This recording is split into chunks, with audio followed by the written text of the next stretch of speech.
And In like, case of emergency, eat potato. yeah, I think that's a really good way to look at it.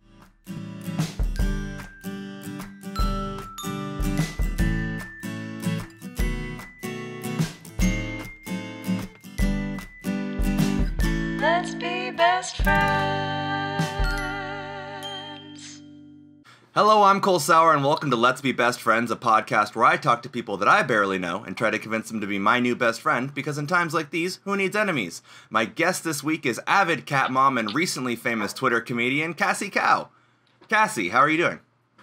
Good, thank you. I was Twitter famous before this week. Oh, really? Yeah. Don't underestimate my Twitter work. I would never underestimate. I saw that it was exploding, and it's got like triple K likes and all these things. Yeah, I mean, to be fair, I haven't gone this viral in a while. Like the last time I've gone this viral, like over 200,000 likes, was maybe 2 years ago. So it has been a while. I love that you can I do stuff. I'm well versed in the Twitterverse. I don't deny it. I love that you can quantify that, because like I'm a normie, right? Like the most likes I ever got on a tweet was like 100 likes once. And Yeah. years ago, and I was like walking around like, hey, have you seen my Twitter recently? Yeah, I know. I remember starting Twitter and like you just can't get any likes because nobody knows you. So all your tweets have zero engagement on them. And then if you get one that gets like 2 likes, you're just like, what am I? You're like, how do I replicate this? Like analyzing it like you're in CSI. How long have you been on Twitter? Not that long. Like, I mean, it probably shows that I signed up for it a long time ago. Oh, yeah. But I started using Twitter sporadically when I started doing stand-up because I don't like having a stand-up notebook. So I would just write all my jokes on Twitter. And then typically when I do a set, like when I put together a new set, I go through my Twitter and I look at what's like usable and I put a set together that way. Huh. But I literally used it to take notes in that sense. So I don't really care about following or engage. Like I didn't do anything. All I did was like keep a record of my jokes. And then like around the time that I went viral the first time, the really big viral one, that was when that was like maybe a month into me like really tweeting every single day. Yeah. That's really interesting. I've never heard of that before. Someone using Twitter like that, like almost as a notebook. Yeah, well, it makes sense to me because it's like, you know, you're looking at your phone all day anyway. And it's so much easier because like, you know, with stand-up, it doesn't really work if you're like sitting at a desk thinking of jokes. Yeah. Like every once in a while, you'll squeeze out something brilliant, but it's such a painful process. But usually when you're just like doing stuff, you'll think of something funny and you're never in a position to like bust out a notebook. You know what I mean? So I honestly, like, when I was really deep in the stand-up paint, I have, like, 3 notebooks, and then I have, like, all these notes on my phone. So I was almost doing the same thing, but instead of using Twitter, I would just be, like, sifting through this notes app, trying to be like, what's that joke about the falcon? I remember something about a falcon. That was funny. Yeah. That's harder. Like, back when nobody was watching my Twitter, like, often I would do the same premise and do different punchlines. So it would just be the same joke over and over. So I, like, workshopping my own stuff on it. That's actually so smart. Yeah, it's so easy. It's so much easier than using a notebook. I've never used a joke notebook. Really? Like I've tried, don't get me wrong, but like it never works and they always just turn into to-do lists. Like I've never successfully kept one and I stopped doing it about 2 years ago. Like 2 years ago, I just like now my stand-up doesn't actually live on Twitter. Like the stuff is pretty different, but like there's nothing that I say in my stand-up that is physically written anywhere in the world. Like it just lives in my head. Wow. So when you go on stage, you don't bring like any notes at all, like no phone, no book, nothing? Or do you just like write down like jot notes of your set? I write my set list because I don't have a set list. Okay. So like I don't have like a 5-minute, a 15-minute, a 30-minute. I just have all the jokes that I like. And so before every single set, I make a new set list. So I've never memorized it. So like obviously I know chunks of it, but I usually tailor every single set to the set I'm doing. So usually I just bring up what my set list is to remind myself what I meant to do and how long it's supposed to be. That's so interesting. So were you like, did you go to school for stand-up at all, or did you just like go into it? No, I was an economist. I went to school for economics. Nice. The funniest of all maths. Yeah, I think so. And I was like, I was a professional. I was working in the government doing that stuff. And then I did like a little bit of work at the Second City. So I took some classes there, but not for well, I guess I took one stand-up class there. But mostly I was doing improv at Second City. Very cool. Okay, I'm getting so interested that I'm losing the format of the whole show. So, so Larry King always said that there's 5 questions to answer in every interviewer, and because I am a terrible interviewer, I like to get them out of the way first. So they are who, what, where, when, and why. So we start with who. Cassie Cao, who are you? Give me a little bit about yourself. I'm a comedian. I love cats. I'm pretty funny. Perfect. Pretty funny. I went viral on Twitter. You're a viral Twitter comedian. Are you kidding me? Pretty funny. I feel like now we're all Twitter comedians. You know what I mean? Like, it's been so long since there's been stand-up that I'm like, there are no stand-ups. Yeah. Like, that doesn't exist anymore. Everyone's a YouTuber now. Yeah, well, pretty much, right? Like, now I'm like, if you are doing shows, you're just some asshole not respecting social distancing. If you're a comedian, you're online. Are there still, like, in-person shows happening? Yeah, I've heard of a few. There's some, like, outdoor-based shows and yeah, there's some shows. I personally haven't done them. I don't feel very good about doing in-person shows right now, but I'm glad that there's, like, you know, if comedians want to go, an audience want to go, and it's not spiking COVID. Yeah, I was gonna say, I mean, like, the outdoor shows I feel like are a little better, right? Because you can more easily kind of space people out and... Yeah, but I mean, there's no enforcement to those things, right? Yeah. Like, people are still sitting pretty close. Like, it's hard to know what really causes that transmission. Yeah. I just know, like, it would, like, I would be so anxious, I wouldn't even have a good time. So. Yeah, that's fair. That's actually a good point. Zoom, have you been doing any Zoom shows at all? A couple. What's your opinion on them? I hated them for most of the quarantine, and then recently I've really gotten on board with them. Okay. Not to say that I'm doing a lot of them. I'm not doing a ton of them. Okay. But like, at first I did a couple small Zoom and like Instagram shows, and there's just nobody on them. You know what I mean? There's like 4 people watching. So it's like worse than an open mic, because even those 4 people, you can't even, there's not even a chance to get them to laugh because they're muted. Yeah. But I've done some Zoom shows now in the States recently, and they're set up really well. Okay. And they'll unmute certain audience members so that you get the laugh reaction back.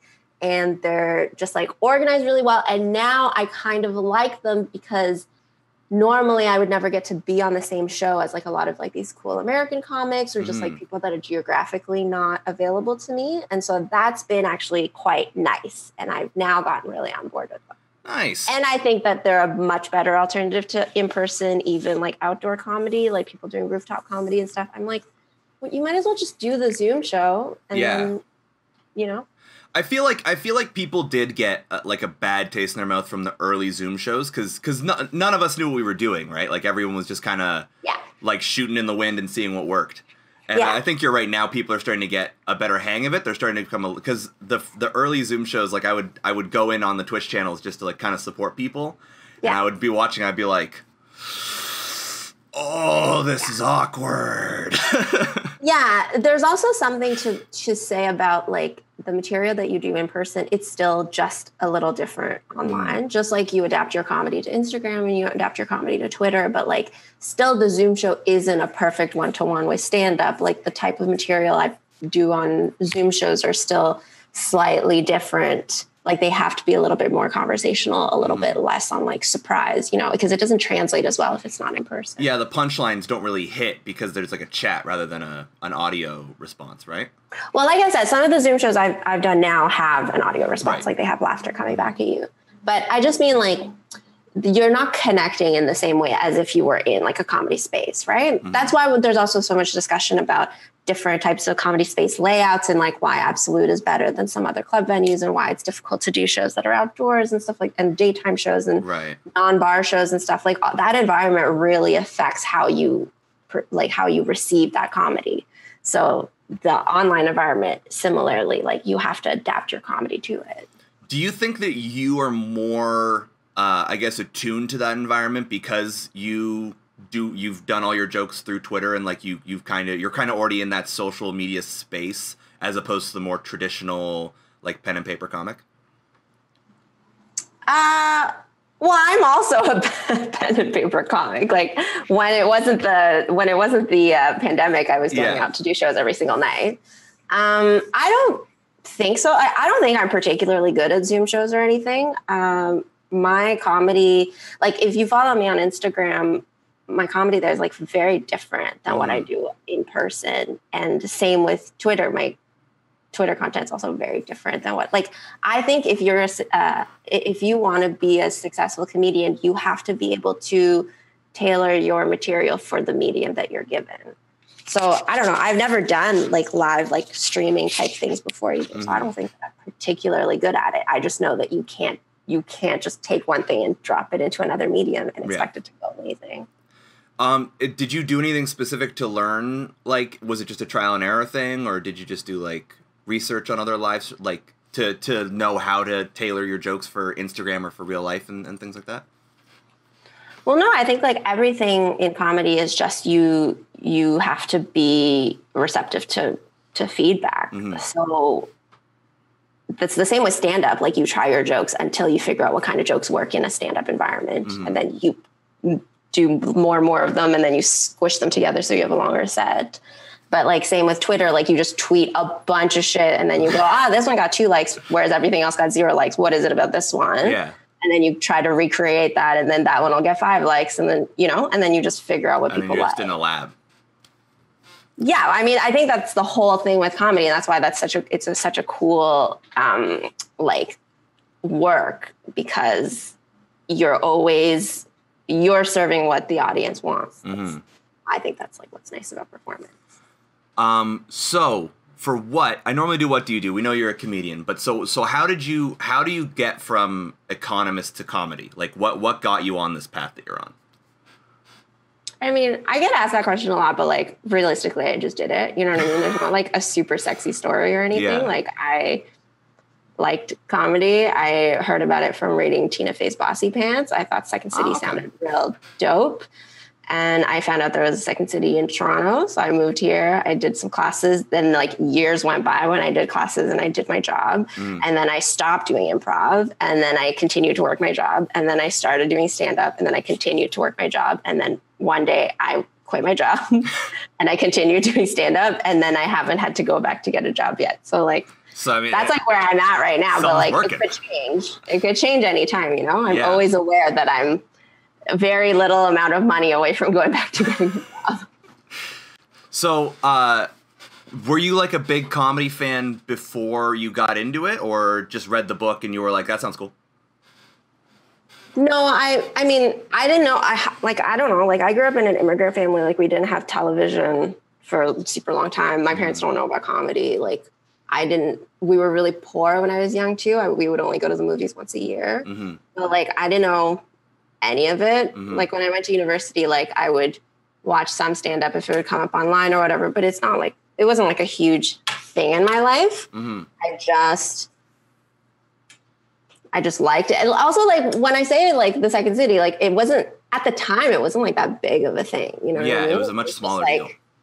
Well, it's just like, I think it can't be a big thing, because if you think of it as like a huge thing, that's going to stress it's going to stress your mind out to be like, I'm changing my whole life. You're just like, this is a cool thing that I found out about. I'm going to go try it. And that's not like, that's to say I have that attitude towards a lot of things that I've tried that I didn't end up keeping, because it wasn't right for me. So you just try stuff. And then if you like it, you just keep doing it. Yeah.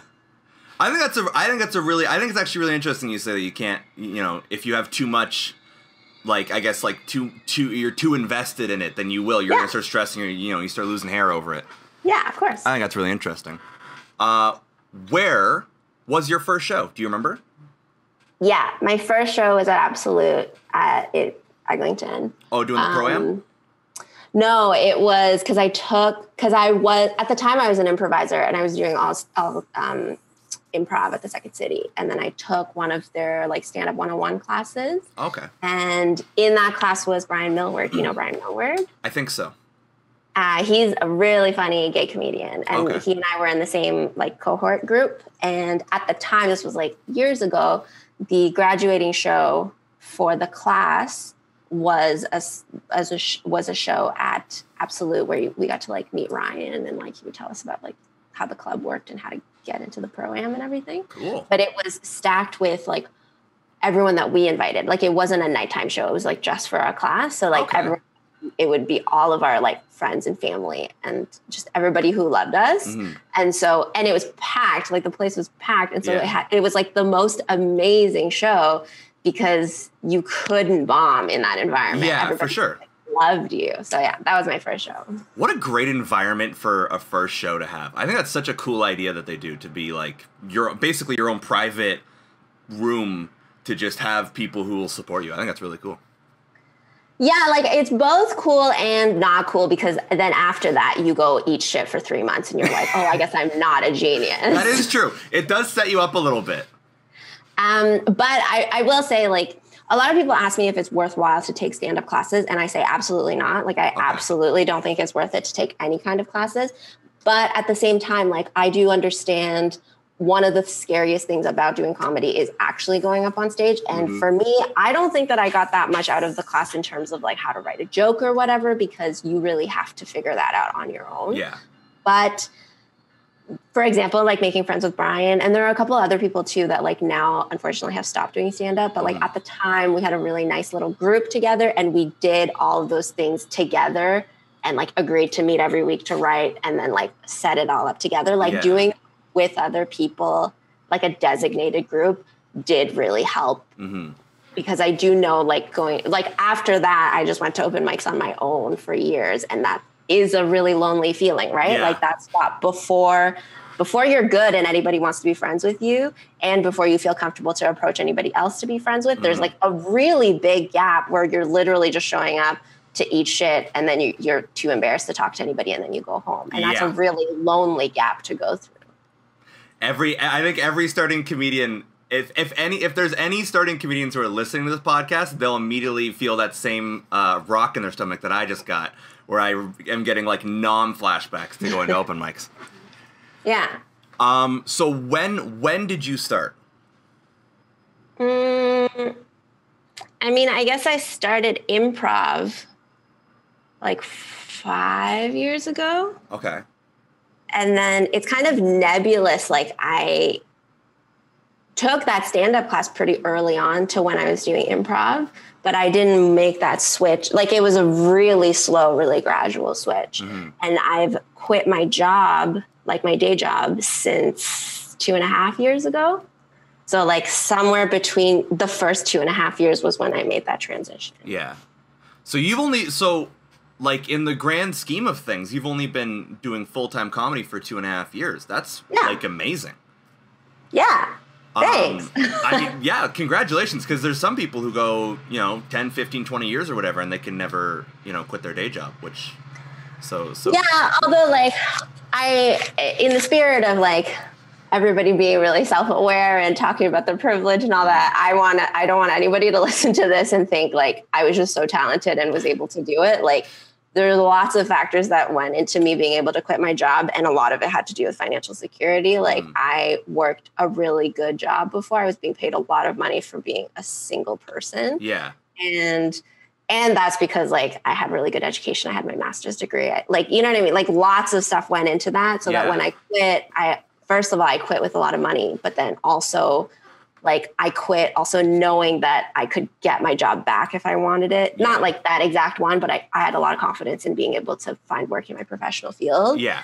And like I have really good support from my family and all that stuff. So like lots of things go into these decisions. Like I don't want everybody to think that like if they're working at Loblaws trying to make ends meet, that one day they could do it off of stand-up. Like that's not super feasible. Well, that kills my thumbnail of Cassie Cao says quit your job and do comedy. There goes all of my marketing for the episode. I've thought about this a lot because I listen to a lot of podcasts and like other comedians and how they think about this whole like day job dichotomy. And I'm still split on it, even though in theory I have already quit my day job. But from what I understand, there's like two main schools of thought on it. And one is don't quit your day job until you have to. Like you're so famous that you can't keep your day job anymore. And I understand that in terms of like, often now I feel a lot of pressure on my comedy to make money for me. Like if I don't make money off of my comedy, like it seems like I failed, or like the added stress of like, it having to pay my rent is really nuts. But like, on the other hand, there's also a lot of people who believe like you have to burn your plan B to succeed, which like is kind of undeniable. Like humans are just like, you just can't have the same level of motivation as somebody who's like, I'm going to starve next month if I don't make it happen. Yeah. It's interesting to me because we've had a few comedians on here now, and it seems to be a very shared sentiment that it's like, having a plan B is nice and probably the smart thing to do, but if you want to succeed in comedy or in pretty much any kind of performance, I feel like you have to burn that plan B. Like you have to go full into it for that exact reason. The motivation just won't be the same. Yeah, I also, like, I think there's certain other factors to it, too. Like, people tend to take you a lot more seriously if you say you don't have a day job anymore. Yeah. And you also, like, by nature of it, like, your time is a lot more free.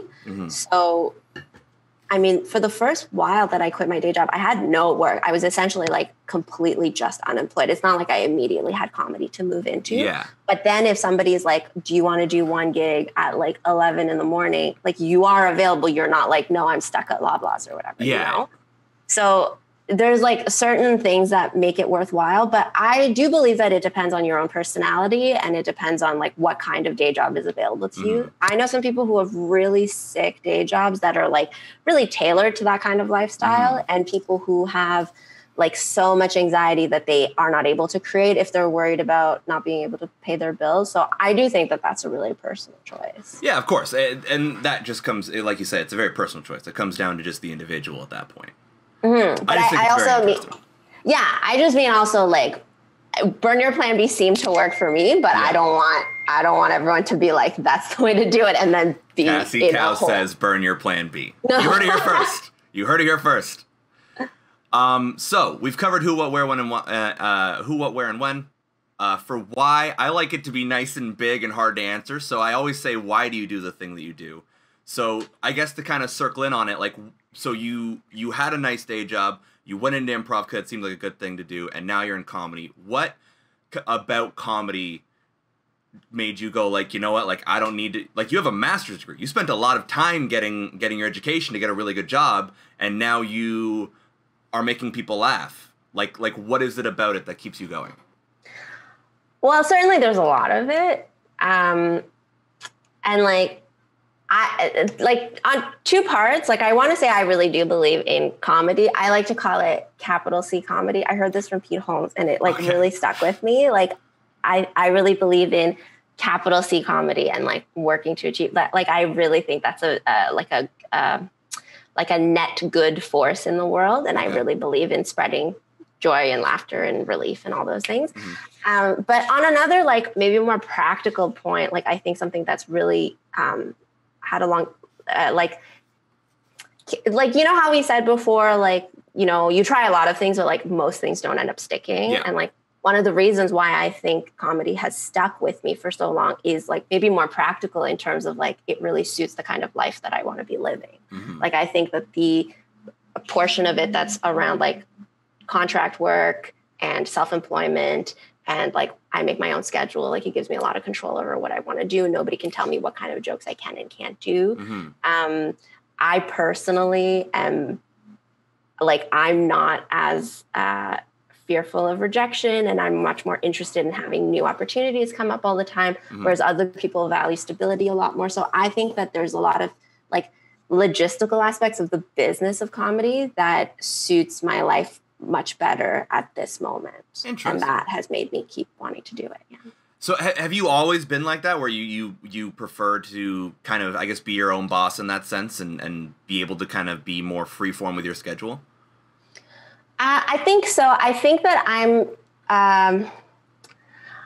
I don't want to say, this is probably the wrong way to say it. Like, I don't feel like I have a problem with authority, but I tend to not like being in a hierarchy. Like in all of my previous jobs, I've never felt good about just like doing my part and like listening to my boss. Like I've always been the kind of person to be like, I feel like I know a better way to do it. Yeah. And same with like scheduling. Like I would be like, I know I work better late at night, so I don't feel like I should have to come to this like 8:30 a.m. morning meeting when I'm just like out of it and you're trying to tell me something. Yeah. So like and also like having a background in economics, like I'm a really big believer in maximizing efficiency. And I just think like the 40-hour work, like there's a lot of problems that I see with the way that traditional work is set up that I'm like, well, you're just wasting my time. And I could literally be like hanging out with my cat instead. And so I would like often I'm like, just tell me what you want done and I can give it to you.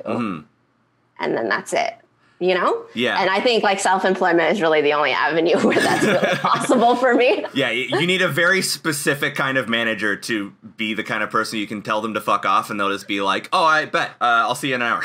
Yeah. But I mean, for self-employment and like contract-based work, it is like that because you're not being paid for your time. You're being paid for your deliverables, right?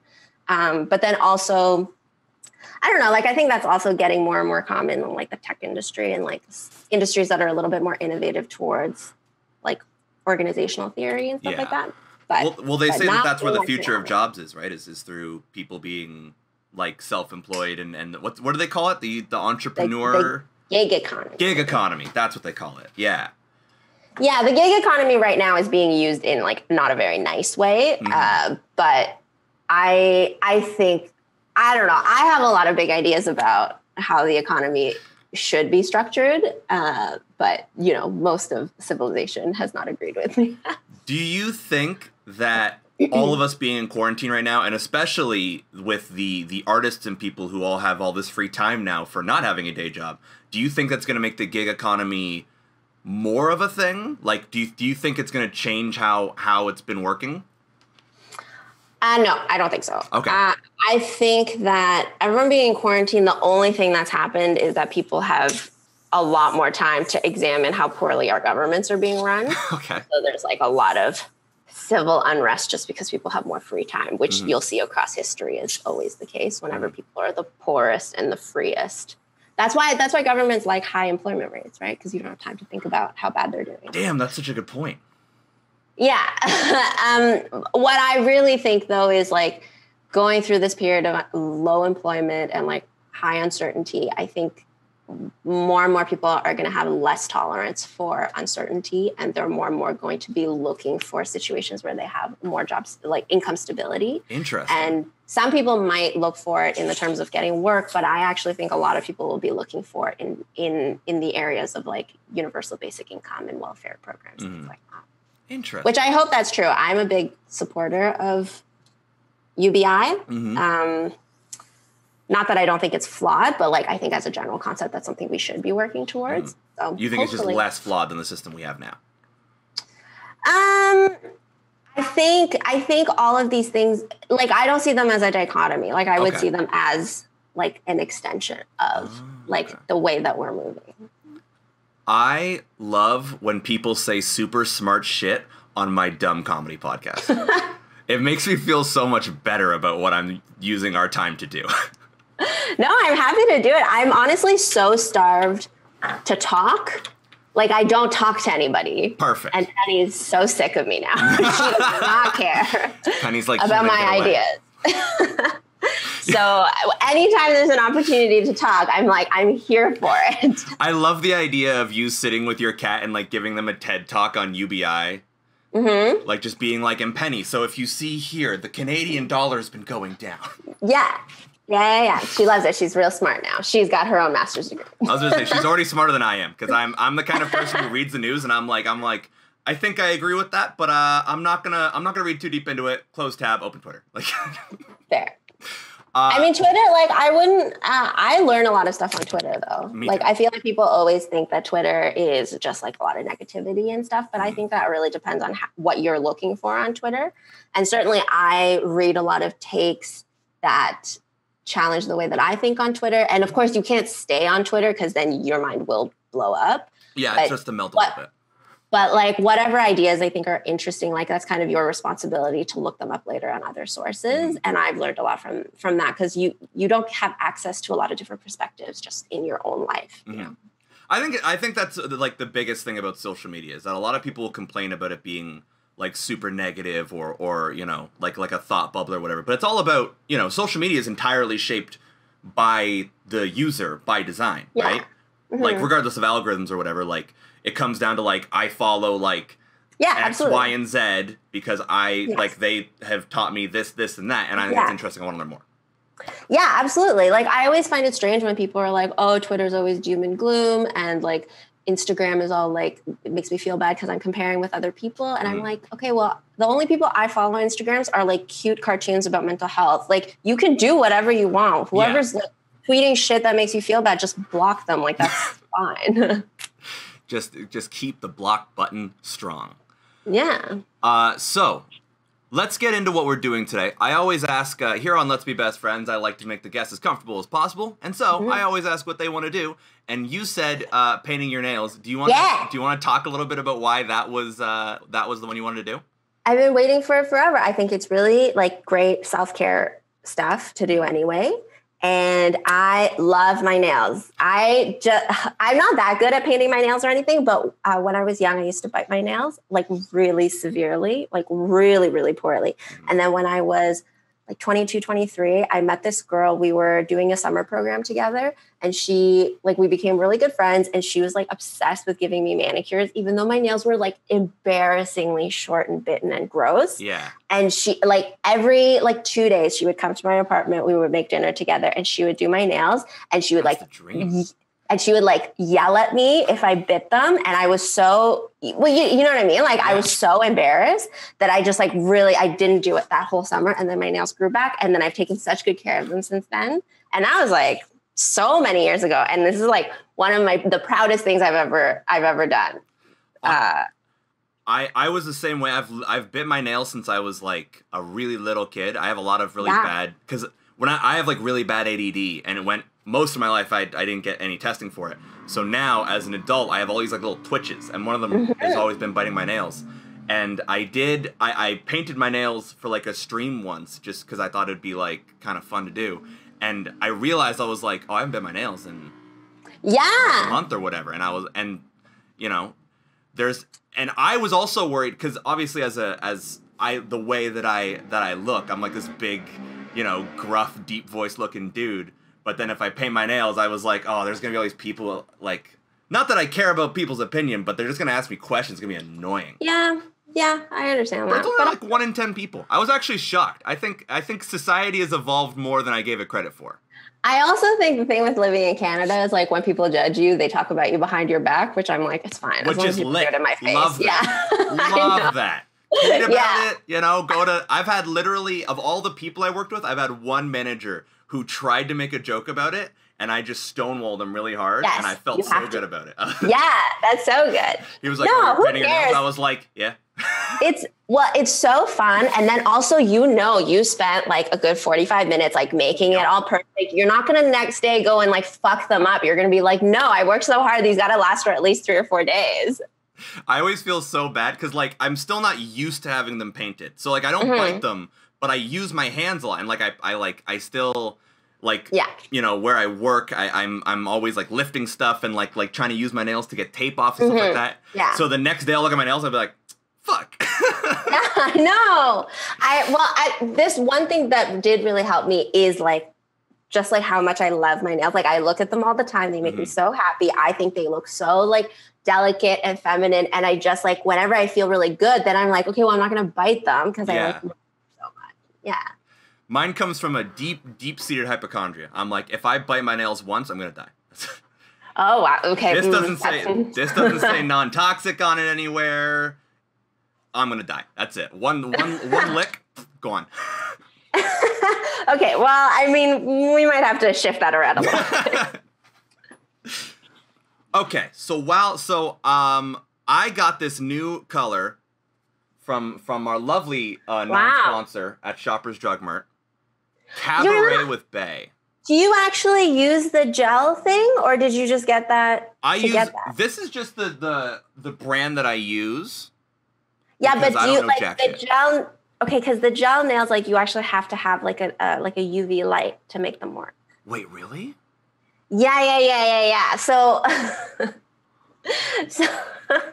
so like those nail polishes are there for like shellac nails. I'm pretty certain you're supposed to get that UV light to like bake them in. Neat. Otherwise, you use like the normal ones, and then they come off more easily. Honestly, I get the ones that are on sale because if anything, at the end of the day, I'm still a cheap bastard. So I get these ones because they keep going on sale, and then I have this top coat, and I was told that the top coat solves all problems, and they last for like, I'd say usually 2 or 3 days before they start looking really gangly and fucked up. So I just kind of do them once a week. Yeah, you definitely do need a top coat, but I would, because I feel like the gel ones in general are more expensive anyway. So you might as well go get like a normal one that's not a gel one if you're not going to use the UV light anyway. Where does one get a UV light? Like, I think it is a Shoppers. I think you can buy. It's like in a little box, and you got to stick your hands through it, like a little like MRI machine. That's terrifying. Beauty is terrifying to me. As Yeah, I got shellac nails once years ago, and it fucked up my nails. So I refuse to do it now. Yeah. Like, did it just cook it or? Well, like I got them done at a salon, and they did look beautiful. I don't want anyone to be like it doesn't look as good. But the point of them is that they're supposed to last really, really long. They're supposed to last you like a couple weeks. And so they're incredibly difficult to take off. It doesn't really you can't really get it off with like a remover. Yeah. Usually you have to go back into the salon to do it, or you have to get a special solvent. And I didn't do that. And I was traveling, so I couldn't do it anyway. And so they just started peeling on their own, and they fucked up my nails. Like my nails were peeling for like a year after. Ooh. And then I started having to use this, which is like this is like an OPI like nail.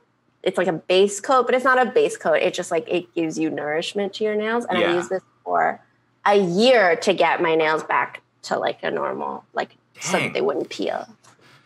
Yeah, it's once I started painting them, all these people are like, you should try doing like false nails and stuff. And I was like, I've never understood beyond the like the art of it, like making your nails look really cool, which is totally, if that's your thing, that's totally you. But like I've never understood having nails that are like longer than my finger, because it just would make everything I do so much harder. And I would just get upset all the time. Yeah, fair. Like when I used to play the piano, like I could never grow my nails long anyway, because then you couldn't hit the keys properly. But I don't know. Like I find like I mostly paint my nails so that I don't bite them and they look nice. But like having the coat on top of them does make them harder, right? So then it makes them more resistant. Like if I go a couple weeks without painting my nails at all, like I'll find that they split, or like I'll knock against stuff and then they'll peel or whatever. So I do like having a protective coat on top of them. Yeah, I just mean having like the when you get like the fake nails from the salon, because I see the people in my life who have gotten them, and like they go to use their phone and they have to like bend their thumbs up like this to type, and that makes me physically uncomfortable to watch. Like, yeah, the girls with the really, really long nails, like the witch nails, like I don't understand how they get anything done. I feel like that's mostly a flex to be like, I don't have to work. You know what I mean? But I think like if you get the fake nails at the salon, like, you know, you can trim them. You can cut them shorter. Wait, really? I'm blowing your mind over here. You really are. Every time I learn something new about like makeup or nail, because I've only gotten into this stuff like since quarantine started. And so I was so thrilled when you were like, yeah, let's fucking do it, no question. I was like, yo, this guy's on top of it. Yeah, because I've always been, you know, I'm a pretty open dude to trying things, and I was in theater, so makeup doesn't really scare me at all. Like I did eyeliner in high school and all these kinds of things. We all had our goth face. So, and now like I live on my own, and most of the things I do are like comedy, streaming, podcasts. Like, you know, So I can pretty much do whatever the fuck I want. You know what I mean? Like I'm not like that where I'm the same thing as you where I'm not really stuck to being in my own schedule and all those kinds of things. Yeah, I get so mad now because now I'm dating a boy, whatever. It's not a big deal. But he's like, I don't know. I mean this in an endearing way, but like he's so straight, if you know what I mean. Which is like what I like. Like I like that he is that way, but he really is so much. Yeah. That like even when not that he gets uncomfortable, he's like very open-minded and everything about it, but like even when I'm like, can I do your makeup? He's like, no. And I'm like, I won't even use any color. I'll just like do the brushing because it's so nice, and he won't brushing do it. Is the best part. I know. I'm like, who doesn't want someone to just brush their face for a while? I would like die if someone wanted to do that for me. Those like kabuki brushes, like the short one. Oh my God, dude. The first time my roommate did my makeup, I lost my shit because it felt like the eye stuff, awful. Everything else, amazing. Having someone that close to me makes me want to die inside. But the brushing, beautiful. Yeah, like the big fan brushes are nice. I don't even actually know what they're supposed to actually be used for. I think like maybe for powder, but Probably. like you just like brush your face a little bit every day. You brush your hair, you brush your face, you moisturize, you like massage your face a little bit. You just like feel so good. Yeah, I feel. And he won't let me do it. I know. Show him this podcast. No, he's like, it's weird. And I'm like, it's not weird. You're just straight. I'm a big, gruff, straight-passing dude, and it's the best thing ever. I'm wearing a Calgary Flames shirt. It doesn't get straighter than that. I'm wearing a weird hockey team shirt. Doesn't get straighter than that. Okay, while we're doing our nails, here on Let's Be Best Friends, I believe in the concept of normal conversation starters. I like testing these conversation starters from TED Talks and all these things that tell you, like, be more confident. I like testing these things. No. Okay, we're doing icebreaker. Yes. This is how I love doing interviews. So this one is from conversationstarterworld.com, which is my unofficial sponsor of the show. By the way, if you guys ever want to sponsor me, hit me up. So, if you opened a business, what kind of business would it be? Well, I mean, I guess I already did open a business. I'm a comedy business. True. Yeah, I'm my business. I'm an actor, writer, performer. But let's say that comedy dies tomorrow. Comedy never recovers from pandemic. You know what's sad is like that's not implausible. It's not, and that idea terrifies me to my core. But let's make a funny, jokey situation out of our biggest fear. Okay. Well, I'll tell you one thing that's given me a lot of relief through the pandemic because I've been having a lot of anxiety problems and like real highs and lows. Mm-hmm. And one thing, okay, I don't want this to be too morbid, but like, you know, like when you're really depressed and it kind of gives you like a sick relief to think about how you would kill yourself. Yes, ma'am. Like not that you would necessarily do it, but just to know how you would do it, kind of. You have the plan. Kind of like, you're just like, if I had to, I would know how to execute. Yes, ma'am. So I've been thinking a lot about how I would just like create a new life. Well, no, I've been thinking a lot about how like if comedy fell apart, if like my whole life like went to shambles. Yeah.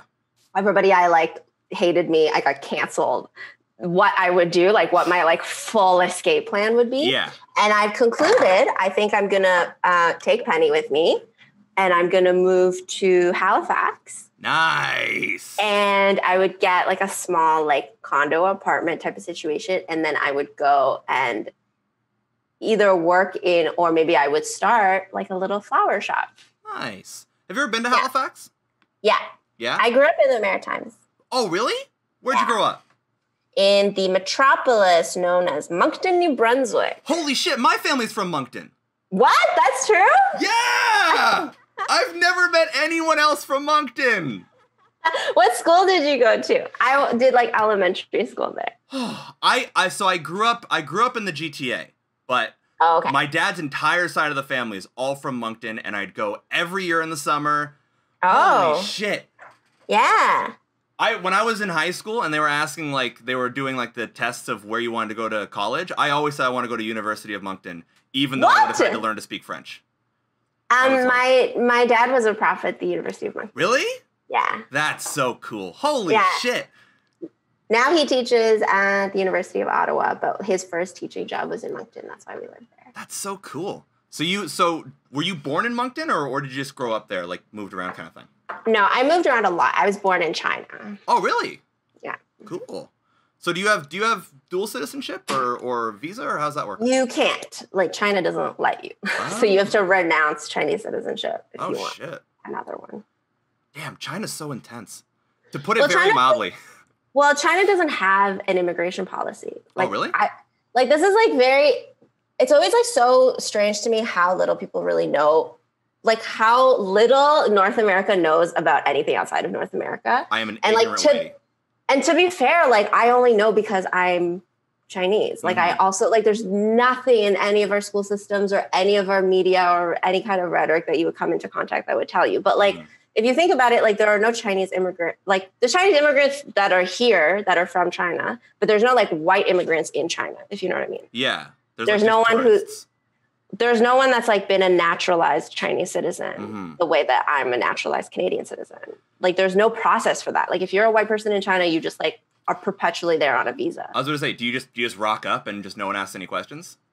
Well, you have to go for work. Like, there's no other reason to enter China.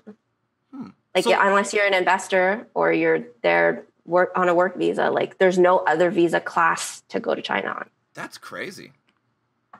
Well, I mean, technically there's a family one, which is the one that I would use. But, like, if you're a white guy, you can't use that. Yeah, of course.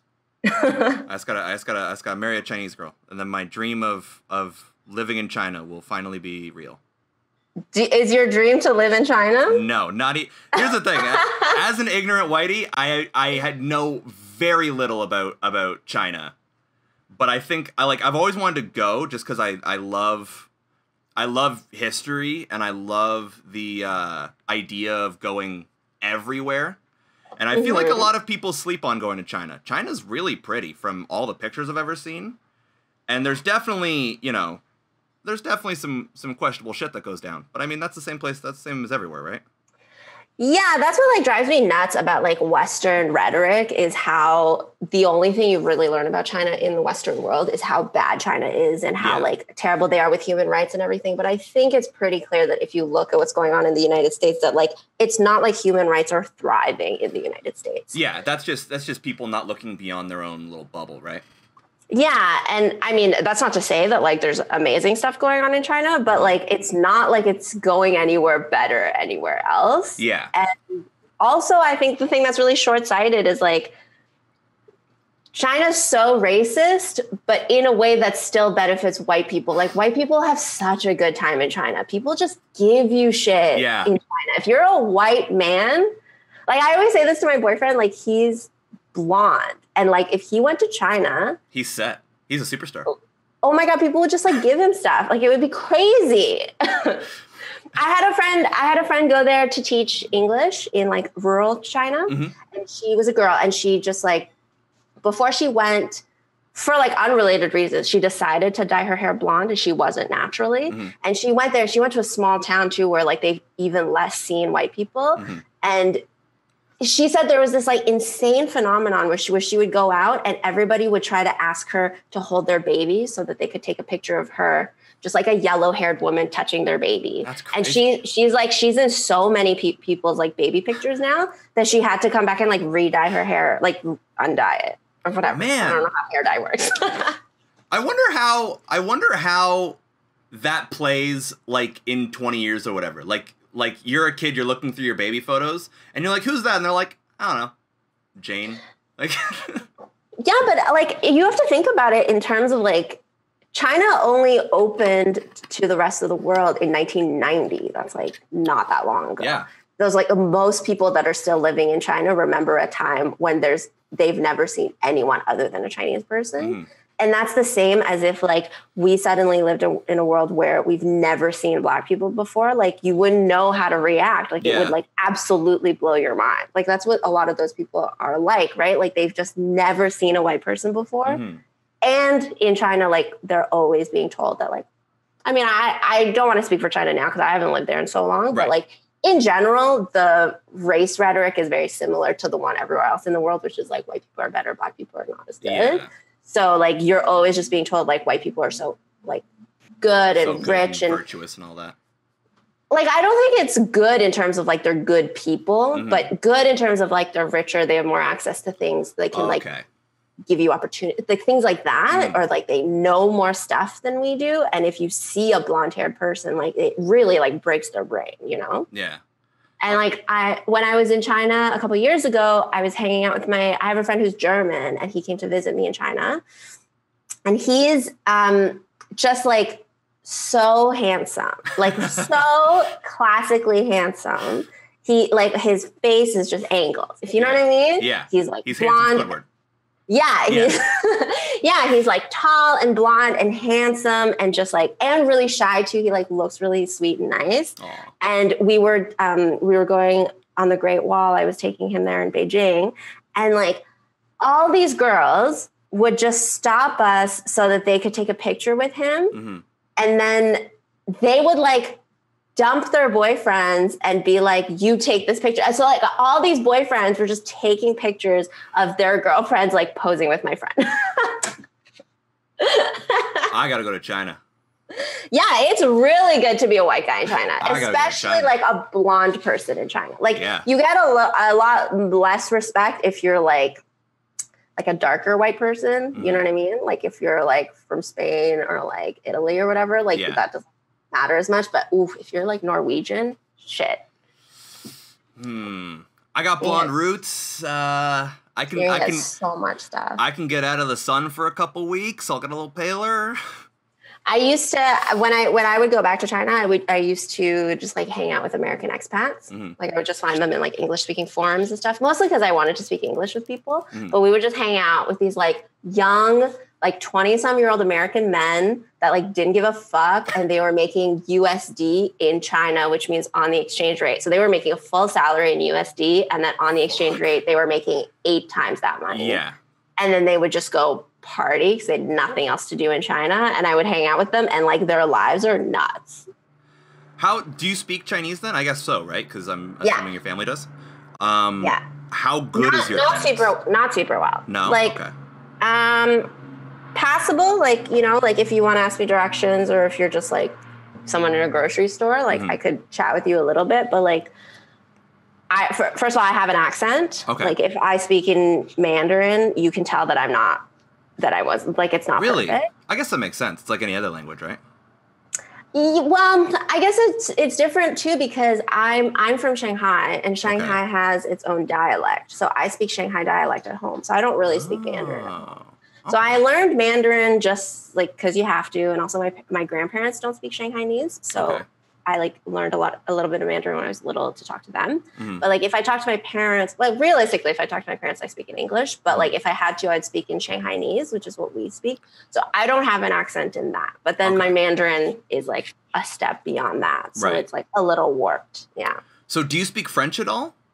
Yeah, I do. When we first immigrated to Canada, my dad was first in Quebec City. So I grew up there first. Okay.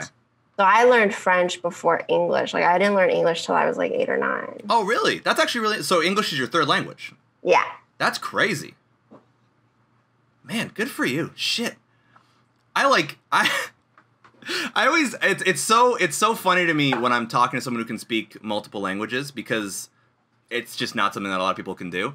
And I speak English, first language, and then I speak that a lot of people can do. It's just not something that North Americans do. That's true.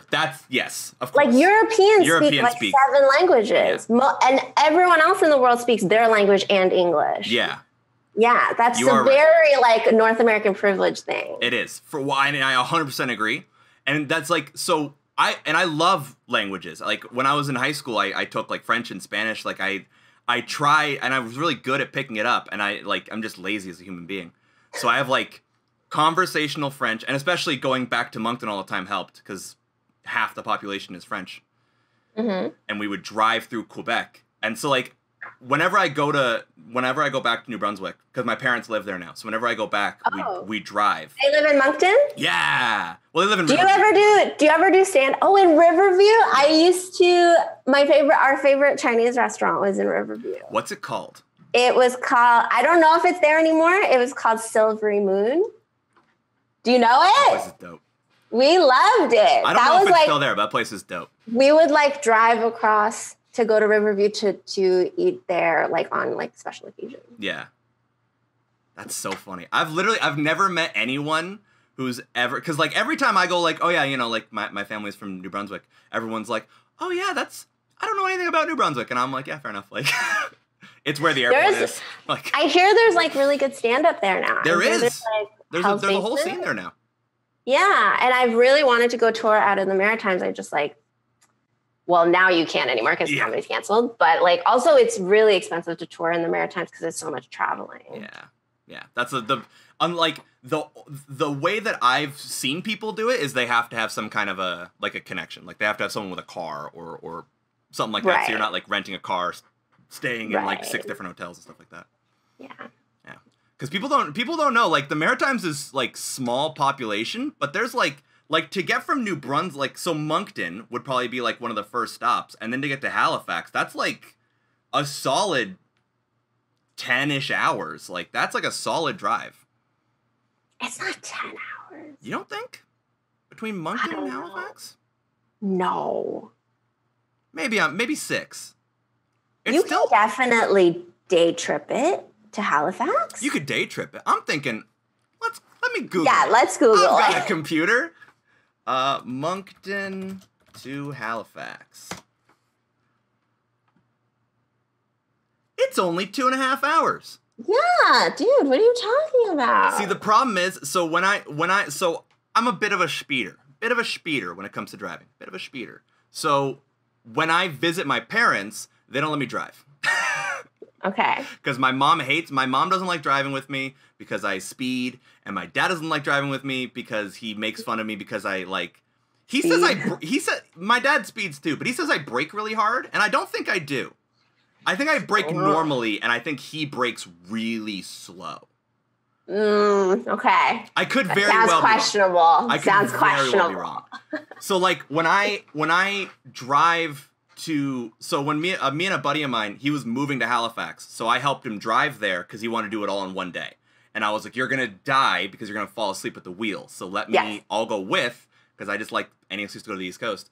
And we did it all in 22 hours. What? You just drove straight from here to Halifax? Yep. All the way through.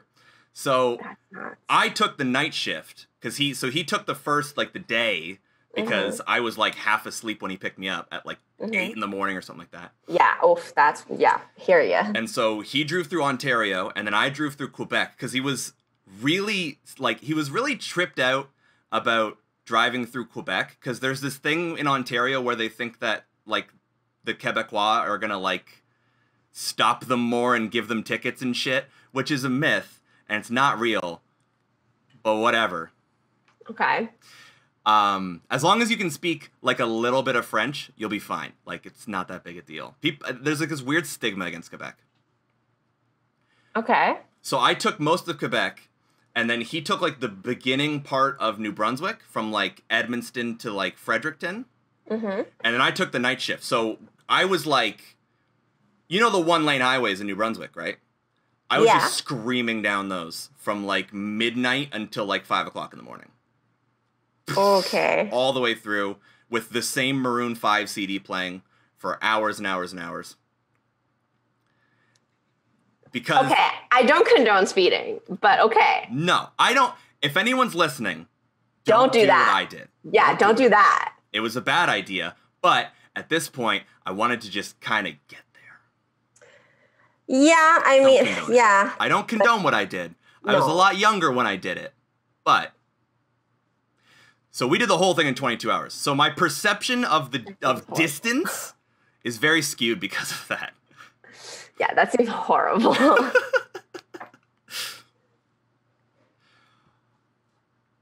So, what's our next? Oh, here we go. Okay, so this one's actually one that I like to ask a lot because of the whole premise of the show.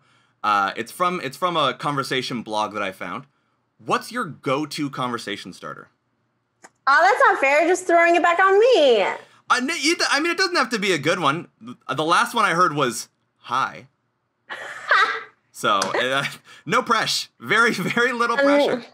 To be fair, like, I'm very aware that usually I'm I'm usually like a cute young single girl. Mm-hmm. And so like, it doesn't really take a lot for me. If I like, I get it. Like, you know, if people probably want to talk to me as long as I show that I want to talk to them. Mm-hmm. If anything, I work a lot harder on preventing people from talking to me that I don't want to talk to. That's true. That actually makes a lot of sense. Yeah. So I don't have like a ton of these just in my back pocket. That being said, I'm very severely socially anxious. Okay. And I don't know that people know that about me because typically people think that I'm pretty extroverted and all that. I was going to say, the only times I ever met you, you've been very nice. So. Oh, thank you. That's all an act. Same. No, I'm kidding. I'm kidding. It really just depends on my mood. Like usually if I'm feeling really good, mm-hmm. then I'm totally happy to do it. Mm-hmm. But often, especially in spaces like comedy bar, like there's certain spaces that really, really stress me out that I like. There's so many people who've seen me have a panic attack in comedy bar that it's like embarrassing because I've heard rumors, like not big rumors because I know nobody's like really talking about me that much, but I've heard people be like, oh, if Cassie's in comedy bar looking like she's not having a good time, she does not want to talk to you. That's a good rumor to have though. Honestly, I wish that people would look at me and be like, okay, if Cole's over in the corner and he doesn't look like he wants to talk, don't come talk to him. Like, yeah. Because I'm very much in the same boat where I get very socially anxious and mine's like a switch. Like I'm in business schmoozy, you know, interviewee talky mode. And then if I start getting anxious, it's like, pow, yeah, like gone, usually don't talk to me. I usually like if I know why I'm somewhere, then I'm fine. Like if I'm like, oh, I'm here for a conference or I'm here for a show or like I'm here for this person's party or I'm here to make friends with this person. Then I'm like, I know what I'm doing. I know what my goals are and I know like how to navigate through the space. But if someone's just like come to this party because it's a fun time, then I'm like, I reject that this is a fun time. I reject your assertion. Yeah. I'm like, I feel like the underlying premise is faulty and I don't understand how to operate. I love the idea of you breaking it down like very intelligently, just say like, nah, I don't want to go to the party. No, I'm really hard to get to parties. Like if you know me quite well and I've ever come to your parties, even if I've looked miserable, like, you know, it's because I love you so much. Otherwise, there's no way I'd be like, oh, if I can see you later. Like, So this is an interesting twist then. So instead of a conversation starter, do you have a go-to conversation stopper? Because I feel like that's an important tool, especially in like the female entertainer toolkit, to kind of avoid contact with certain people that you may or may not want to be a part of. yeah, like it has to be tailored to the situation. There's not like a blanket one, unless it's like, I gotta pee. How often is I gotta pee used? Is that like on the Batman tool belt? To be fair, I do use it. Okay. Like often I'm just like, you know, Gotta pee. I gotta go. I can see you. But like, I guess, okay, so in most scenarios, I don't want to talk to someone. It's like if they're like hitting on me, right? Yeah. And so I find with men who are interested in hitting on you without knowing who you are, like that's a very specific category of men, right? Right. And so those guys typically want you to think that they're the best. Yeah, they're like they love like when girls laugh at their jokes and they're like so like they think they're so charming, like that. So I just do the opposite of all those things. You just do the Stonewall? I just refuse to be impressed by you. I will contradict anything that you say. And like anything that you say that seems like interesting, I'll just be like, cool. That's a like, talent. That's a talent. I'm so shit at that. Like there's been times where like especially in college, you go to a lot of parties where like it's like, you know that half the people here are shitty. I also like, I don't know. I've only learned this from experience because again, I don't have like that much party experience, but like just based on men who have hit on me out of the blue, they seem to think that like, I think that they operate in a space where they think like women are really flattered to be hit on like, right? Like, I think they're like, you would love it that I'm giving you this attention. Yeah. Which like, to be fair, I'm sure actually does work with a lot of girls. I'm not saying that no girls have low self-esteem. Do you know what I mean? Like, I'm sure that does work. Yeah. But that's what I understand that they think is happening. So I'm usually just like very confident that I'm like, if they're like, you know, like, oh, I think you're really pretty, I'll be like, yeah, of course. Like, you know what I mean? Like, have you seen me? Yeah. So then they don't like that. Like, they don't like it if you're confident about yourself and like there's nothing they can say. Like, then you put yourself above them and then they don't like it. Right. That's cool. Damn. I wish I had that kind of like inflappable confidence. Like, I'm a pretty confident dude, but I don't got that. I don't got it like that. You do that for work though. Like, whenever you work. That's true. Any male-dominated industry, I would say in any industry, but like especially ones like show business where it's really just about your first impression and like how people perceive you. You really have to walk into most situations being like, listen, I'm super funny. I can do whatever you need me to do. Like, trust me. And that's like, you just have to be able to do that. Like, even when I worked in economics, like at a certain point I moved into middle management and like you're dealing with like millions of dollars of projects and I'm me and I was even younger then. You just really have to go into a meeting being like, yeah, I got it. Like, don't fucking worry. That's crazy. I like that. Like, just the idea, money gives me so much anxiety. Like the idea of people being like, here's $3 million. Can you figure that one out for us? I'd be like, no. Yeah, like I think back in the cubicle, brother. But I honestly think, you know, that's not innate. Like, that's all learned behavior, right? Yeah, that's true. So I often look at these fucking men who worked in the financial district with me, and they're 1,000,000% objectively on every metric dumber than I am. Yeah. I don't know what they're talking about. And they can just roll into an office, be charming, crack a couple of jokes, and then just be like, yeah, I can take care of your account and walk right out. And that's like, whether or not you think that's a good thing that's valued and that has proven results in the end. And you're just like, well, if they can do it, like, why can't I do it? You know? That's true. That's all I've ever done in any position or job ever. And I know my strengths. And to be fair, like, I do get punished for it a lot more than I would assume, like, men do. Okay. Because it's true that, like, a lot of people don't like assertive women. And it gets taken as, like, you being, like, arrogant or, like, full of yourself or bitchy or whatever. Like, people really do expect you to be, like, very subservient, especially looking the way that I do. Like, I look very sweet and quiet, and Asian has a lot of connotations to it. So certainly I've been punished a lot in the workplace for being more confident, but I would say on the whole, like, I would rather be more assertive than not assertive. You'd rather be punished for being assertive than, like, in the meta, punished for being subservient. Yeah. Yeah. I think so. Okay, so has that ever backfired on you? Like, obviously, I'm sure that it's caused troubles because, you know, patriarchy and all that, but has that ever backfired on you in a way that you, like, weren't prepared for? Like, were you ever, like... Yeah, I got fired once. Really? From, like, a really good job, not, like, from, like, Subway. Oh, my God. I got fired, like... I used to work in... I guess I won't say their name, but, like, I used to work in a government agency in Toronto. Okay. And it was a really good job. I got that job right out of my master's degree. Damn. And I was getting paid a lot of money for it. And to this day, this job was my favorite job that I've ever done in terms of, like, the work that I was given. But it was my absolute worst, like, office culture experience, and I still have PTSD from it. Wow.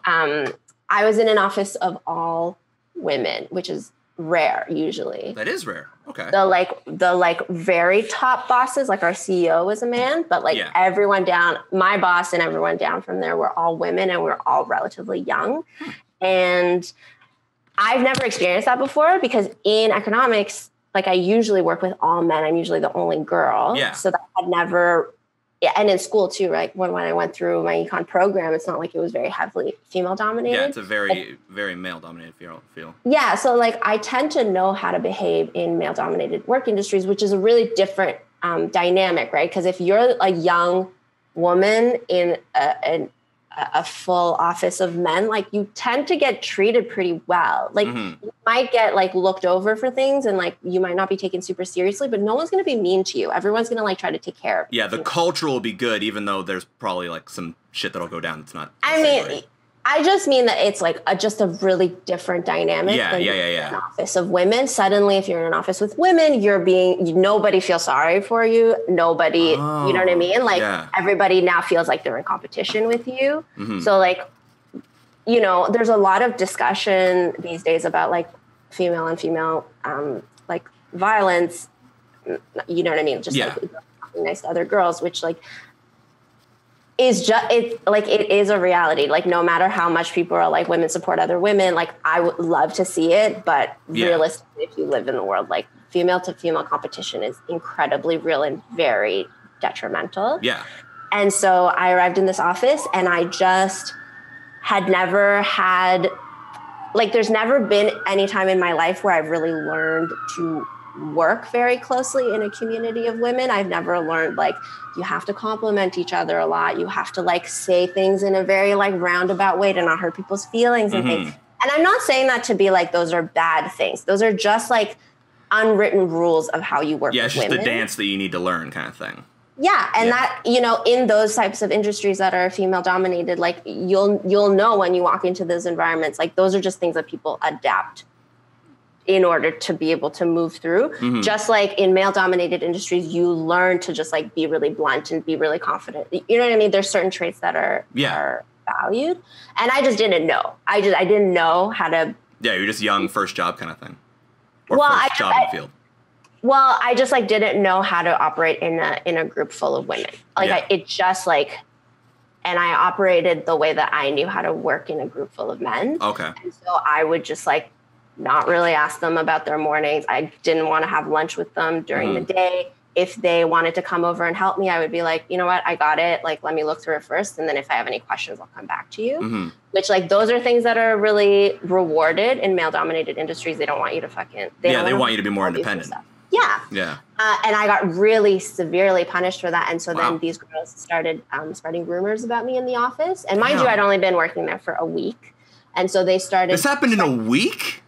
Yeah. Holy so they started shit. Spreading rumors about me, saying how I was unprofessional, saying that I thought I was better than everybody else, that like I didn't I didn't want to listen to them about how like their office worked, even though, like I said, I was just like, give me this stack of shit to read, like I'll get back to you. Do the job, I'll do it. Like give me a job, I'll do it. Yeah. And so they spread a lot of rumors about me, like really strange rumors too. They said that I was like stealing stuff from the office, and like the HR woman said that like I renegotiated my contract, which like, first of all, is not possible. Like the HR woman?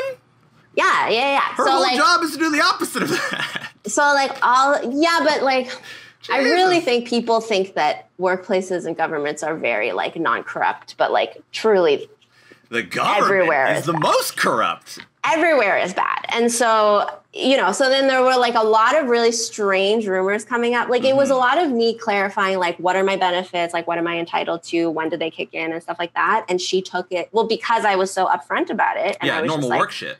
I would like to know what I'm entitled to. Yeah. She like, I don't know why, but she said that I tried to renegotiate terms of the contract that I'd already signed, which like is not possible anyway. Yeah. But she said that like I wasn't happy with my contract and I wanted to renegotiate benefits, which is not true. Yeah. And other girls said that I like stole office equipment from their offices, which is also not true. I mean, I'd moved into a new office, so I was putting stuff into my office. Yeah. But like some girl was like, I took her chair out of her office, which was just categorically not true. Of all the things to say that you stole, why choose the hardest to prove thing? It's the biggest thing you could possibly steal. And then my boss like believed everybody, and then she fired me. Like she actually fired me. Jesus. She'd already done all of the paperwork, and then she came to my office just to tell me that I was fired. She was like, "I don't think you're a good fit in this office. You've been here for 2 weeks, and like we've made a mistake hiring you." And we made at a that mistake time, hiring like, you was rough. First of all, I've never been fired before. Yeah. But also at that time, I was just like, if you're going to terminate me, like you should let me know why. Right. Yeah. And also I was like, and like, if there's anything I can improve on, like I'm on a probationary period anyway. I'm like, why wouldn't you, like, I'm not unionized or anything. Like, yeah, they can just fire you whenever. Yeah. But I'm like, in that case, like, why don't you tell me what you think I did wrong and like, let me fix it. And then you can fire me later. Like, I don't like, why wouldn't you give me some kind of warning situation before just being like, get out? Yeah. And so we talked about it. And then because she already knew I was fired, like, because she already put through all that paperwork, she told me all the stuff that all the other girls said about me. And then I was like, yeah. And then I was like, how dumb are you that you think I stole a chair? Like, why do you even believe that? That one's the craziest one to me. Like, she literally could have been like, oh yeah, she stole like, you know, like 3 boxes of pens or some shit. Like, that's, throw that in a purse, whatever, move on. But like, she said all of those things, and then I just went back and I was like, why do we think that's true? And like, why wouldn't you check with me first? And obviously, like, maybe they're lying. Like, I don't understand what's happening right now. And like, I talked her out of firing me. And then I unfired. She had to go undo all that paperwork to fire me. Damn. Good for you. And then I stayed in that work for a year, and I had the absolute worst time. Like that was like a really difficult year in my life where I like had to deal with like adult bullying, and also like, I think that was the first year and I was pretty old already. I was like 26. That was the first year in my life when I really was like, I think these women are racist, because growing up, like, as an Asian girl in North America, like, there's not that much overt racism towards Asian women. Like, Asian women are in a really, like, specific spot in the racism ladder where, like, white people tend to be really nice to you. And most of my life, I would have been like, I know about racism, but, like, I'm really lucky that I haven't really experienced it much. Yeah. But in that environment in specific, I was like, everyone is women, so it's not, like, a sexism issue. Yeah. The only difference is that all these women are white, and they really, like, look down on me for some reason, even though I'm just as qualified, if not more, than a lot of them. And that year, like, I had a lot of like, oh, systemic racism is about this. But like, it does take something like that to teach you it. Like sometimes, sometimes on Twitter, there's so many tweets about how like white people still don't understand what racism is. Like, how can they still not know we've been talking about it for 400 years and all that? But sometimes I'm like, not to say that it's right, but sometimes I'm like, I can't wrap my head around an existence where I've never experienced racism. Right. Like, to understand racism without experiencing it, like, it must be difficult. Like, I can't imagine a life where I would never have been the target of racism. Like, it like informs so much of how I live that like, sometimes I'm like, white people, like, they get you, your empathy can only go a certain way, right? Like, if you've never been like screwed out of something you really like deserved because of systemic racism, like, it takes time to figure out what that means. Yeah. That's the thing about it, I think, at least. Again, Whitey doesn't know anything. But the thing about it that I think is that it's like, you know, as an ally, it takes a lot of like concerted, pointed effort to learn about it and to understand that the stories are more than just like, oh, that sucks. It's like, this is like that. Like, this is my worldview is built around the fact that people will fuck me over because I look different. Which is insane. Yeah. Like, it's such a hard thing to grasp. Yeah, I struggle with this with my boyfriend sometimes because he's so white. And obviously, like, I don't think that he's racist, but truly, like, we don't have a shared understanding of what racism is. Like, even though we agree on the major points, like what's bad, what's not bad, like I could never talk to him the way that I could talk to one of my friends who's brown or whatever and just be like you get it. Like he will never get it. Yeah, it's just not, there's not that same connection there. Well, he's never experienced it. For sure. And he never will, like by nature of who he is. He never has experienced the kind of pain that comes from being like, oh, the only reason why I'm suffering is because I live in a system where I'm not valued. Yeah.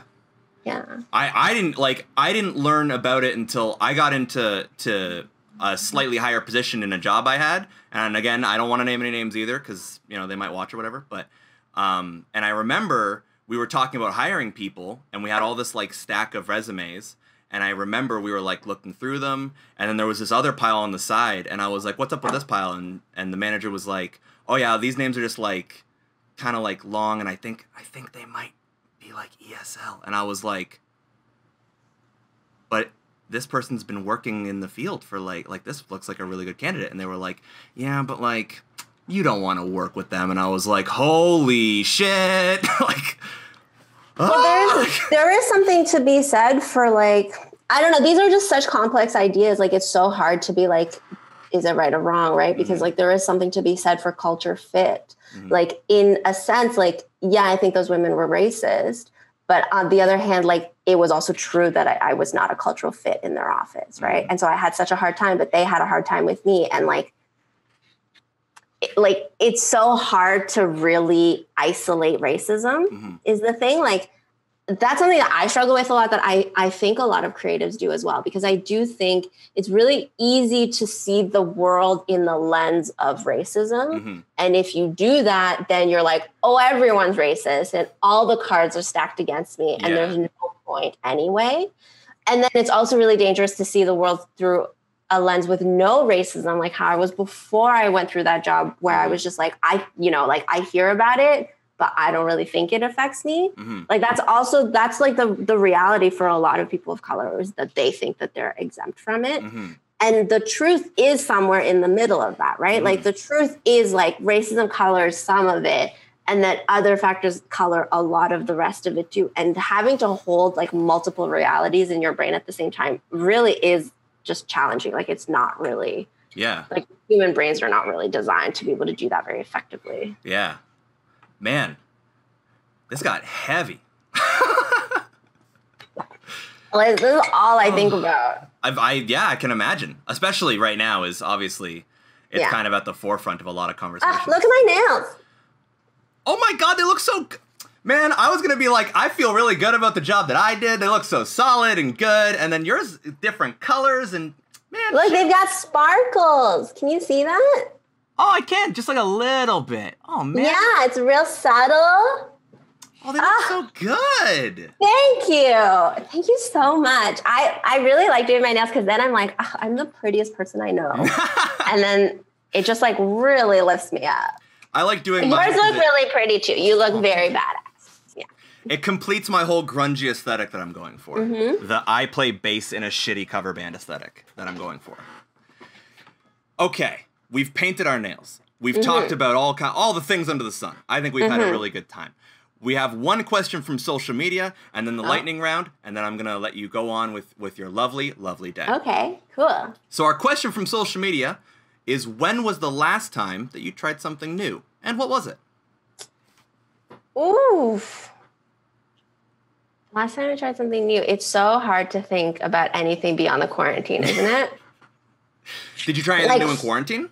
Like fully new, like that I've never ever done before? Nah, just like, how about something that you've done in quarantine that's like new to your kind of routine?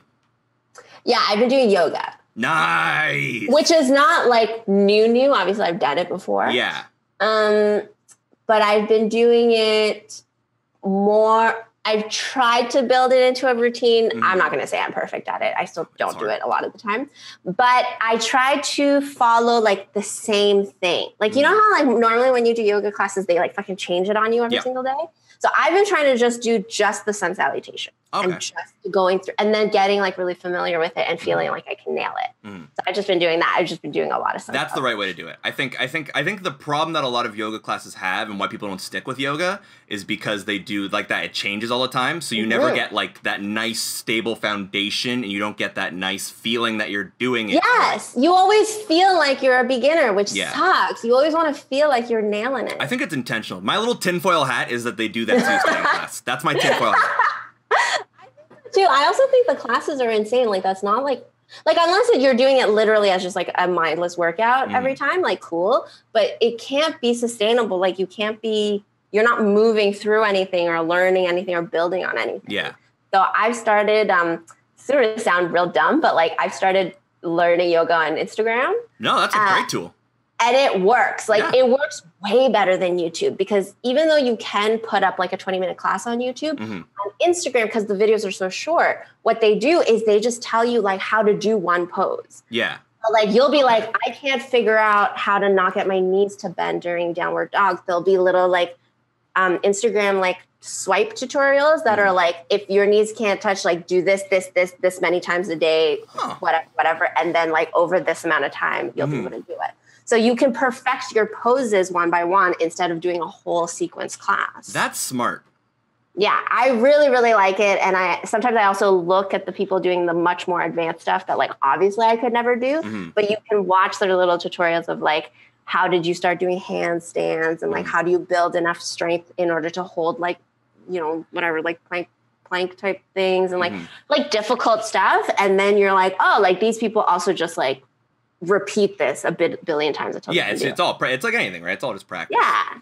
The first time I did a handstand, I felt so good. I've only been able to do a handstand for like a very short period of my life. That's so good though. I have zero upper body strength. Like I couldn't do it. That's all I had. I did want to add another thing I've been doing, which is kind of related to that, is I started. This really is the first time I did this. I've started using a period tracker. Okay. Can we talk about this? Yeah.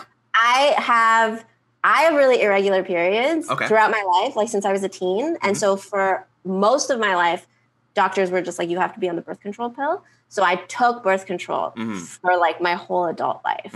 And last summer, like this time last summer, I had an IUD in. Oh, okay. Which I would recommend. Of all the birth controls, like I like the IUD a lot. I've heard that a lot, yeah. Well, because you don't have to do anything to it. It just like does it. Done. But last year I started having like a bit of problems with my IUD. It had either like turned or whatever. Like it wasn't working the way it was supposed to work. And I went to the doctor and she was like, we can like fiddle around with it and try to adjust it. Or if you're not like specifically using, if you're not sexually active, I wasn't dating anyone at the time. He was like, we could just take it out. Yeah. And I was like, let's just, like, I don't want to keep coming back to the doctor or whatever. The idea of fiddling with it makes it just, it just makes my skin crawl. You know what I mean? Well, it was kind of scary, though, because the IUD is so expensive. Yeah. And when I had it put in, I had really good insurance because I was in university. So I had university insurance cover it. And I obviously don't have anything even similar to that now. Yeah. So I was like, if I make a mistake and I want to put it back in, it's going to cost me a lot of money. It's like $1 bajillion. But I really was like, I'm just going to take it out. I'm going to try to regulate my period on my own. And so now it's been a year that I've had like, that I've just done it myself. And it's so hard. And I always forget and I have no idea what my hormones are doing. And every month I'll just like get super moody and super upset. And like 1 week I'll just like want to eat so many potatoes. And like, and I feel so, and for the first few months, like I literally couldn't make that connection. I was just like, I'm upset about real things that are upsetting me, you know, as you do. Yeah. And then the last few months, like I started being like, oh, I feel bad for my boyfriend because we fight a lot the last week of every month.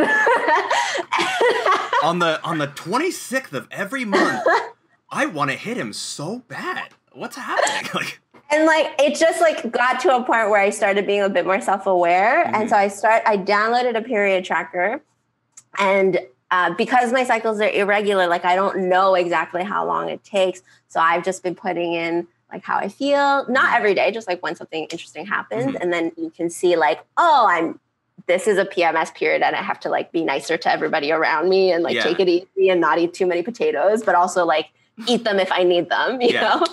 And in like case of emergency, eat potato. Yeah. I think that's a really good way to look at it. Because also like I know for women who like try to diet or like just change their diets and stuff, like they get so mad at themselves that like they can't stick to it. And that's because women go through hormonal changes that like affect your cravings. Like if you're like, I'm going to go low carb or like keto or whatever, and just like not eat bread forever, you're in the week before your period, you're going to want bread and it's going to be really hard. So you have to like take that all into account. So I feel like this period tracker, it's been pretty good. So is there an app or like? Yeah, there's a few different ones, but I'm using one that's called Clue, and it looks like this. Beautiful. Yeah. Unofficially sponsored by Clue. Yeah, I mean, please, if they want to give me money, I would love it. Okay, we've had a great time. I think so, at least. We're gonna do our last thing of the show. It's called the lightning round. We call it the lightning round because I'm gonna put 1 minute on the clock, and I'm gonna ask as many this or that questions as we can get through in that minute. Oh, okay, I love it. Let's do it. And then at the end, we're gonna tabulate the score and see how close we've gotten to becoming best friends. Oh, okay.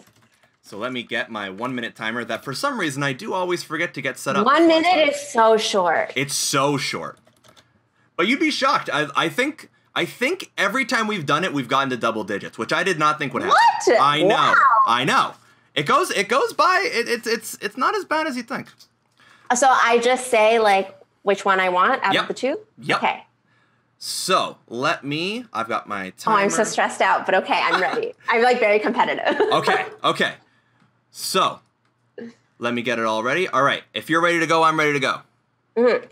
In 3, 2, 1. Cookies or cake? Cookies. Cats or dogs? Cats. Computer games or console games? Computer. Pop music or rock music? Pop music. Stuffed animals or dolls? Stuffed animals. Pancakes or waffles? Waffles. Yes. Hot chocolate or coffee? Hot chocolate. Morning or evening? Evening. Text message or call? Text message. Library or museums? Library. French or Spanish? French. Summer or winter? Winter. Theater or cinema? Ooh, theater. Love or money? Yikes. Love. Money. Coward. No, I want both. Books or movies? Movies. Books. Ooh, you gotta pick one. Books. Books it is. Coke or Pepsi? Literally, I don't care. Coke is the cool one.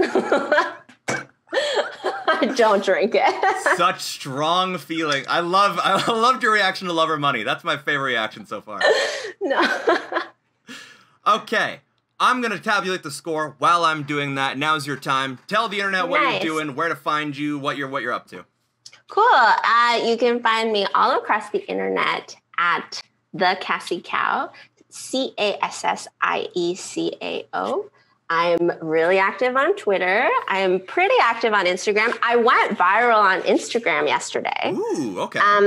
It was off the same thing. Like it's being reposted on a bunch of meme accounts now. So I'm getting like weird surges on Instagram because mine's not going viral, but like big meme accounts are posting it. And depending on the mercy of those meme accounts, if they link me, then I get some of their followers. And yesterday, a really great meme account like went and found my bio and like did a whole thing and told people to follow me. And I got like, I think I got like 400 followers in one day yesterday. Dang. It was absolutely nuts. So, and I'm so grateful too, because it's all like the account that retweeted me or that like whatever that posted my meme was like a female comedy account. Ooh. So everyone that they redirected back to me were just like women who love comedy. And I was like, yes, absolutely. Come look at my cat. Come look at my cat. Allison Tolman followed me. Ooh, do you know her? No. From Fargo. What? I know. Holy shit. I know. I'm like, that's so cool. You're killing it.